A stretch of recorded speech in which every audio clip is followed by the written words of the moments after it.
Did I get anything this week on the weekly HVT rewards? Well, sit back and watch and let's see if I did.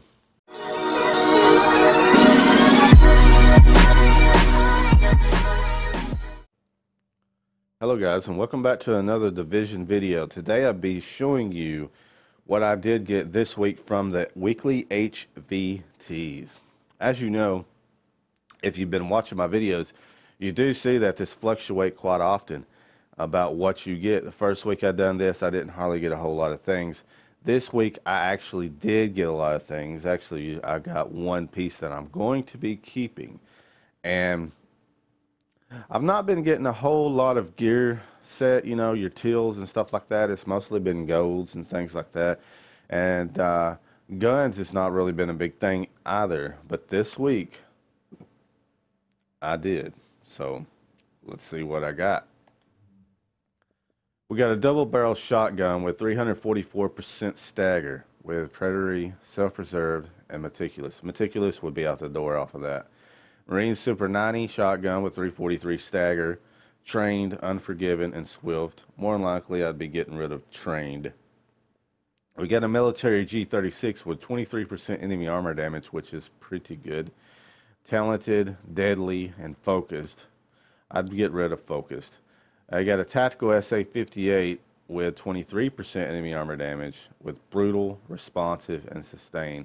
More than likely, I'd get rid of sustain. Now, if I'm running on skill build, then I'd be wanting to get that because, you know, you're not going to have a lot of toughness off the skill builds and stuff like that, or if you got a tank, so on and so forth. Alright, so I didn't get any mods for my gear or any mods for my guns that was actually any good. And sorry guys if I cough a little bit. This weather's messing me up. My allergies are up now. But anyways, guys, let's get to it. Chest piece. I got a Banshee's chest piece with 1917 armor, 1204 electronics, attributes to 16,357 health, 4% all resistance, and 53% ammo capacity, which is a pretty good roll on Banshee. And I'd roll out electronics if I didn't need it to actually unlock my talents for my guns. So that's what I'd probably do, either that or all resistance.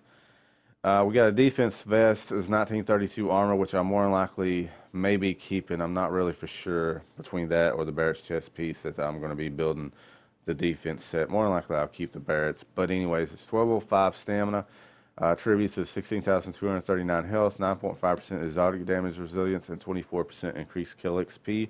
Increased kill XP would probably be rolled off of that, or the stamina be rolled higher somewhere in that vicinity, because defense you want a lot of stamina, but you also want a lot of firearms to make it more powerful also. So it's kind of a balancing act.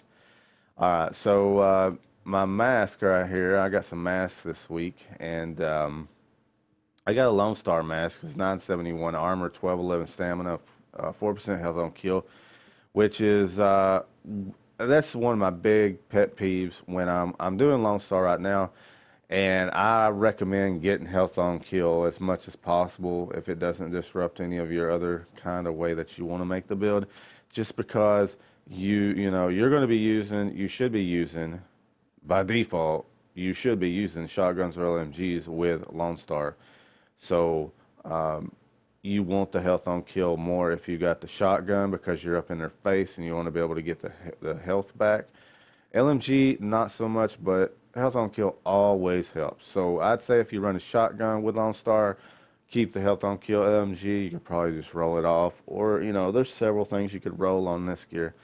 Alright, so we got another mask, an operator's mask that is 1145 firearms. Talent is enduring. And attributes is 8879 skill power and 16% blind death resistance. We got a Spec Ops mask, it's 975 armor with 1212 electronics. Talent is rehabilitated, and major attributes is 4% all resistance, 10% damage to elites. We got a Spec Ops mask, is 959 armor with 1240 firearms. Talent is refreshed, and the attributes is 9583 skill power, 12% increased kill XP. Now I didn't really talk too much about these because I really don't think that the talents are that great on these, and it's hard for me to wear a gold mask. I mean, come on. I mean, there's some that's decent out there, but rehabilitated is actually probably the best in my book in a way. There's others that that you could possibly do. I believe there's one I run on my Go build. I can't really remember what it is because I haven't been on my Go build in so long, but there's a very far in between mini masts that I would actually choose. That's why I hardly ever run them, but um, that's another story we'll get into some other time. All right, guys. Knees, we got a Banshee Shadow knee pads. That is a 1623 armor, 1185 electronics, attributes to 7% critical hit damage and 33% disorient resistance and 27% shot resistance and 27% blind death resistance. We also got a 1635 Firecrest knee pad, which more than likely I may be trying to use, but then again, I don't know.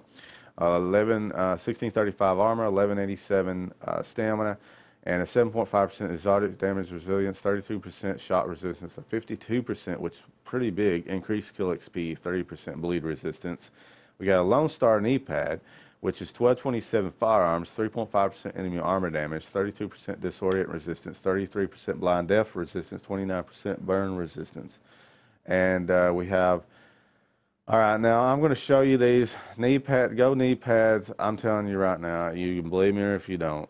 They're all about more likely rewards, credits and stuff like this, and I'm not too fond of any gold knee pad except the short bow. But I'm going to let you know that I did get 3 of them, 3 gold knee pads, and I'm going to let you know the reason why is because I'm showing these off because the armor is pretty decent on these. So some people may still run them, but here you go. 1623 on the Spec Ops knee pads with 1240 firearms. Talent is accomplished. Attributes is 16,537 health, 29% disorient resistance, 28% disrupt resistance, and 33% shot resistance. We've got a 1625 armor tactical knee pad with 1188 electronics, prosperous talent, and attributes is 8% exotic damage resilience, 32% shot resistance, 33% burn resistance, and 32% bleed resistance. We got a 1641 operator knee pad armor with 1180 stamina. Talent is accomplished. Major attributes is 3.5% enemy armor damage. Minor attributes is 27 burn resistance, 31% shot resistance, and 33% blind death resistance. All right, now we've got on the backpacks, we got Backpack of the Nomad, a 1252 armor with 1168 electronics, attributes of 12,875 health, 15% disrupt resistance. I would more than likely roll either electronics higher or go into health a little bit more, somewhere in that vicinity. You have seen that I do got a Nomad build, but I'm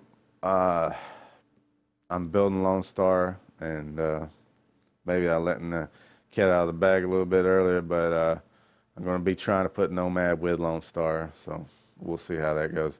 All right, we got Banshee Shadow with a backpack, 1320 armor with 1119 electronics, attributes is 12,071 health, 52% ammo capacity, which is not too bad, not too shabby.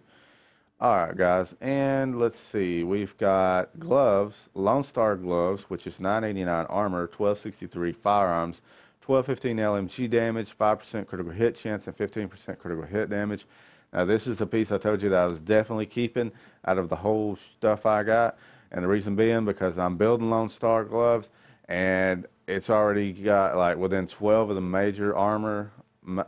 12 more points than they'd have the highest armor you can get on gloves, and 9 more points and you could have the highest you can get the firearms on it. And at 1% you get that 1 more percent and you get the highest critical hit chance on gloves, and 2 more percent you can get the critical hit damage on gloves. Now I'm not for sure about LMG damage because I don't hardly roll LMG damage, but the thing is, it's pretty much a perfect roll for this kind of gear set, and it's a very rare thing that you see stuff rolled in this way, geared towards perks that comes off the gear set. As you see, 3 set bonus, 8% LMG damage, 8% shotgun damage. So the thing about it is if you know, I'm going to be trying to get 2 different gloves, one for shotgun, one for LMG when I show this off. If not, then I'll just have to change that attribute in and out to compensate what I'll be actually doing. Now we got a tactician gloves, is 985 armor, 1158 electronics, 2534 pistol damage, 4% health on kill, and 6.5% enemy armor damage. And I don't believe, no, we didn't get any holsters. Alright guys, now as you see, I did get a lot of till this week, a lot of gear set pieces. That didn't happen last week, and guns wasn't that much of an issue last week. But I'm going to let you guys know that you won't be able to do it by the time you see this video, but you can see double reward at the top, earn bonus drops from named enemies. I'm hoping that you guys do run boss runs every day anyways and have seen that, and you know, you get your double rewards. I've ran one of my boss runs yesterday just to actually see how it happens. It's pretty good. And know that starting the 16th, I believe the 16th through the 19th, they're actually double caches that's going to be happening. So it's a little Easter thing that they're doing. But anyways, guys, like, comment, subscribe. Hopefully this is geared you towards doing HVTs on your weekly HVTs or dailies, or you know, just helping people out and stuff like that. There's always something to do in this game. Regardless, you can always get better every day in this game. Guys, this has been Just Hit Square. I'll see you next time.